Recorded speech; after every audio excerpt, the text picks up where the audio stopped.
మీ నియోజకవర్గంలో అంటే స్కూల్స్ దారుణంగా ఉండేవి కదా సార్ ముందు చాలా. నా నియోజకవర్గంలో పెద్ద స్కూల్స్ ఉన్నాయి, 1000 టోటల్గా స్టూడెంట్స్ ఉన్నాయి, దాదాపు 5 ఉన్నాయి, 5 ఉన్నాయి. ఇప్పుడు పూర్తిగా మారిపోయింది, బ్రహ్మాండంగా రూపురేఖలు మారిపోయినాయి, బ్రహ్మాండంగా చదువుతున్నారు. ఇవాళ అంటే వాళ్ళకి ఒక సపోర్ట్, ప్రభుత్వ సైడ్ నుంచి సపోర్ట్. సో ఇవాళ కొన్ని వేల మంది తల్లిదండ్రులకి ఆర్థిక భారం తప్పించాడు కదా జగన్మోహన్ రెడ్డి గారు. దీనికి ఏం చెబుతారు వాళ్ళు? సో ఇవాళ ఏదైతే చంద్రబాబు నాయుడు ఈ రాష్ట్ర అభివృద్ధికి 2014 నుంచి 2019 ఆయన ముఖ్యమంత్రి అయినప్పుడు ఈ రాష్ట్ర అభివృద్ధికి పునాది వేయలేకపోయాడు. విడిపోయిన తర్వాత ఇతను ఏదో చేస్తాడు అని ఎక్కువ మంది ఓట్లు వేశారు. రెండోది ఓట్లు వేసిన కారణం రైతు రుణమాఫీ ఒకటి, డాక్రా రుణమాఫీ ఒకటి, ఉద్యోగం ఒకటి. ఈ మూడిట్లో చెప్పే ఎక్కువ మందిని ఆకట్టుకున్నాడు. మరి చేశాడా?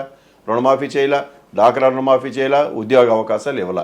ఇవాళ జగన్మోహన్ రెడ్డి గారు బ్రహ్మాండంగా అవకాశాలు ఇచ్చాడు. అవును, కానీ ఆయన రాష్ట్ర అభివృద్ధికి పునాది వేయలా. విడిపోయిన తర్వాత అందరూ ఎక్స్పెక్ట్ చేశారు ఇతను అప్పచెప్తే బాగా చేస్తాడని అనుకున్నారు.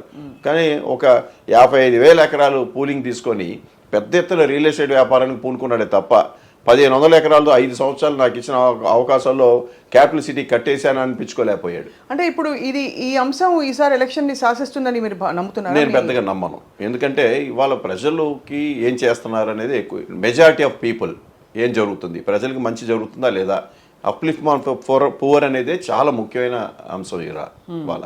అందుకని పెత్తందారులకి పేదరికానికి ఉన్న వారిది అనేది జగన్మోహన్ రెడ్డి గారు నిరంతరం చెప్తారు. బహుశా విశ్లేషకులు అంటుంది సార్, అంటే మొదటిసారి ఈ కులాలు మత ప్రాతిపదికన జరిగే కొన్ని అజెండాలు ఇవన్నీ పక్కకి వెళ్ళిపోయి ఒకే ఒకటి సామాజిక సమానత్వం, రెండోది డెవలప్మెంట్, వీటి ఆధారంగా నడుస్తున్న పరిపాలన అని అంటున్నారు చాలా మంది. చాలా సాహసోపేతమైన ఆయన తీసుకునే చాలా ఇదే. ఎందుకంటే సహజంగా అందరూ ఆ రోజు ఏమనుకున్నారంటే అందరూ ప్రభుత్వ డబ్బుతో ప్రజల్ని ఇది చేస్తున్నారని చెప్పి ఒక నానుడు ఉంది. కానీ ఈరోజు మనం దీర్ఘంగా ఆలోచిస్తే పేదరిక నిర్మూలన, అక్షరాస్యత పెంపుదల, ప్రభుత్వ పరిపాలన విధానంలో ట్రాన్స్పరెన్సీ ఇది చాలా ముఖ్యం.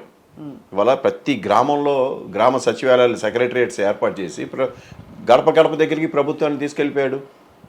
అది ఎందుకు చంద్రబాబు నాయుడు అది మేధావని చెప్పుకుంటాడు కదా, ఎందుకు చేయలేకపోయాడు ఇలాంటిది? పైగా చేస్తున్న వాళ్ళని అక్కడ అటు నుంచి వచ్చిన విమర్శలు చాలా హాస్యాస్పదం.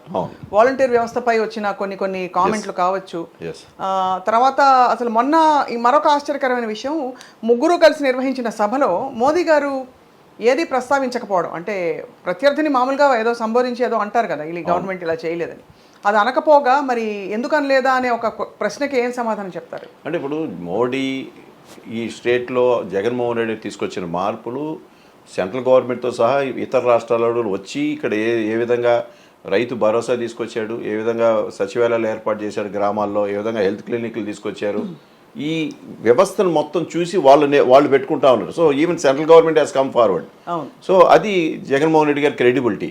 జగన్మోహన్ రెడ్డి గారు ఎందుకంటే వాళ్ళలో నేను అనుకునేది అయితే ఆ ముగ్గురు మీద నమ్మకం లేదని అర్థం. వాళ్ళ మీద చంద్రబాబు నాయుడు ఏం చేశాడో మనకు తెలుసు, పవన్ కళ్యాణ్ ఇన్స్టెబిలిటీ మనకు తెలుసు, సో బీజేపీ ఇక్కడ ఉన్న రాష్ట్ర నాయకత్వం ఏం జరుగుతుందో తెలుసు. సో వీళ్ళు ఎక్కడ కూడా ఒక కామన్ ఎజెండా, ఒక కామన్ ప్లాట్ఫామ్ మీదకి రాలేపారు.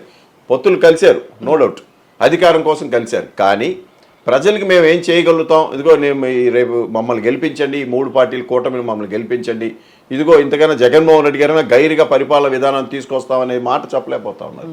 సో ఇది చాలా ముఖ్యమైనది. సో ప్రజలు ఏం కోరుకుంటున్నారు? ఎస్, ప్రభుత్వం వల్ల మాకు మంచి జరుగుతుందా లేదా, మా జీవితాలు మెరుగుపడుతున్నాయా లేదా. ఇవాళ చూడండి, ప్రతి 100లో 70 మంది పేద కుటుంబాలు, సామాన్య కుటుంబాలు, మిగతా 30 members above class people. So ఆ 30 మెంబర్స్కి ఇబ్బంది లేదు. కానీ ఈ 70 మెంబర్స్ గురించి ఏ ప్రభుత్వం ఎప్పుడు చేయలే. అది జగన్మోహన్ రెడ్డి గారు చేశారు. అందుకని ఈరోజు జగన్మోహన్ రెడ్డి బలంగా ఉన్నారు. ఇక్కడ గుంటూరు మీ ఎంపీ గారిని చూసారా మీరు? అంటే ఆయన కలిసారా కొన్ని సందర్భాల్లో?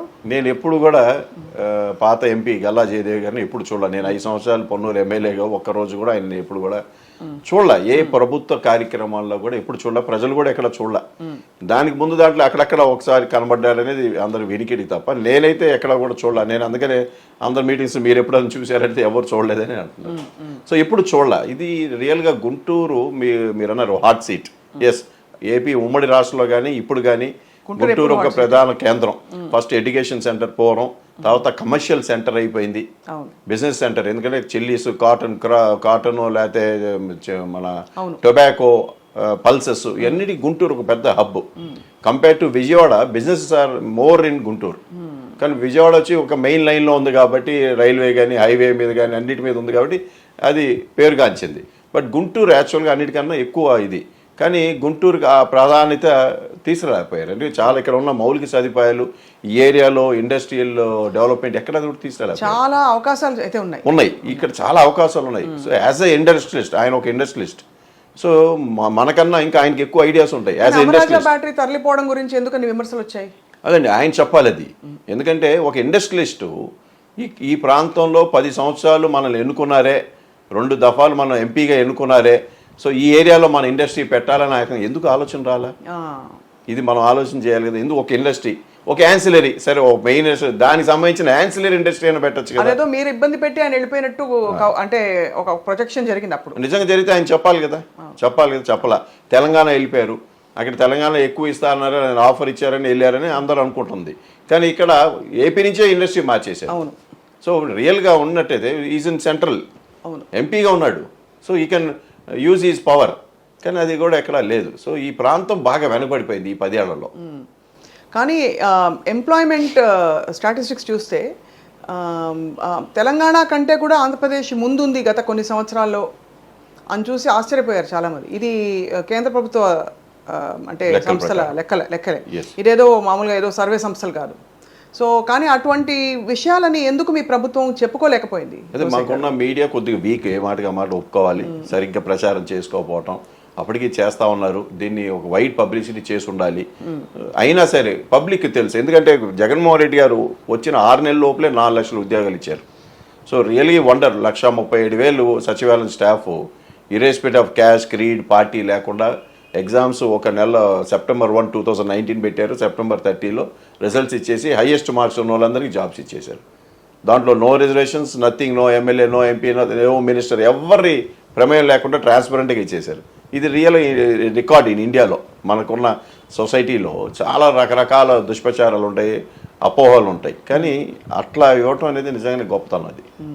సో అది కాకుండా ఇండస్ట్రియల్ పాలసీ తీసుకొచ్చినప్పుడు వైజాగ్ సమిట్లో 13.5 లక్షల కోట్లు ఇన్వెస్ట్మెంట్స్, దానికి 4 లక్షల ఉద్యోగాలు, అవన్నీ కూడా 100% అయ్యి మెటీరియలైజ్ అవుతాయి. సో ఇది కాకుండా హెల్త్ డిపార్ట్మెంట్లో నంబర్ ఆఫ్ జాబ్స్ ఇచ్చారు. ఎందుకంటే హెల్త్, ఆయన ఎడ్యుకేషన్, హెల్త్ మీద ఆయనకు చూపించినంత ఇంట్రెస్ట్ రియల్గానే ఇట్ ఈస్ వండర్స్. ఎవరు చూపించలేదు. అంత ఖర్చు పెట్టి అన్ని ఉద్యోగాలు ఇచ్చి, కరోనా ఎదుర్కొన్న తర్వాత కూడా, కరోనా ఫేజ్ అయిపోయిన తర్వాత కూడా ఎక్కువ ఇంపార్టెన్స్ ఇచ్చారు.